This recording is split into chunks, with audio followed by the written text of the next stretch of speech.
Sa isang live video, ibinisto ni Makaganda na lahat ng ginagawa nila sa kanilang YouTube vlog ay pawang scripted lamang at walang katotohanan.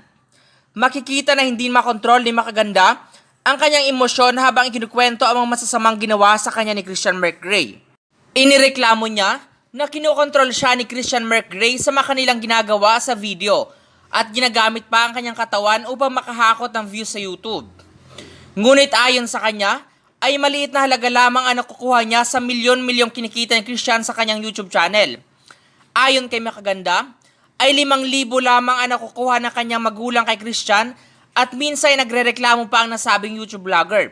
Aniya, sa milyon-milyong kinikita niya sa isang buwan, 5,000 lamang ibinibigay sa akin yan pati kay mama.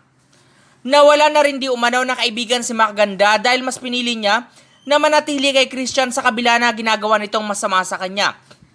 Binanggit din ito ang nangyaring proposal ni Christian sa kanya at sinasabing kahit siya ay nabigla sa ginawa ng kanyang partner.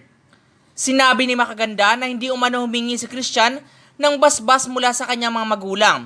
Kaya't hindi pa maganda ang pangyayari matapos mag-propose ang sikat na vlogger noong araw na iyon. Aniya, hindi po siya nagpaalam sa tatay ko na magpo-propose siya. Noong araw na yon hindi maganda ang nangyari. Yung proposal na yon hindi po ako naniniwala doon dahil alam ko na hindi totoo yon, para lang po yun sa video. Yung buhay na ibinigay niya sa akin hindi po yun totoo. Inakusahan din ni Makaganda ng pambababae si Christian dahil ilang araw na nga itong nawawala. Pinagbawalan din daw siyang lumabas ni Christian sa kanyang kwarto dahil hindi daw siya maaring makita ng kahit sino. Aniya, grabe po ang ginawa niya sa akin. 3 years po ako nagtiis. Ayon sa kanya, ay tiniis niya lahat ng ginagawa sa kanya ni Christian dahil mahal daw naman niya ito. Samantala, hindi na rin nakapagtimpi si Camille Trinidad ng Jamil tungkol nga sa revelasyon ni Makaganda. Ayon sa post ni Camille, ang ganda-ganda ni Cafe na Mindang aka Makaganda, tapos gagaguhin mo lang? Tiniis niya lahat ng sakit dahil mahal ka niya tapos sulokohin mo lang.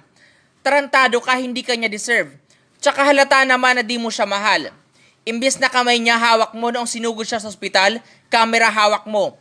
Nakikita mo na ngang nahihirapan, nakuha mo pa mag-vlog, mukha kang pera. Nasundan naman nga ito ng pag-share ni Camille na ma-conversation ni Mark Gray.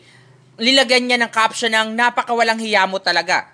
Maging ang magulang ni Makaganda ay hindi na rin nakapagtimpi dahil sa ginawa ni Christian nga kay Makaganda. Ano ang masasabi mo sa revelasyon na ito ni Makaganda laban kay Christian McRae? I-share mo na ang iyong opinion. Just leave your comment below.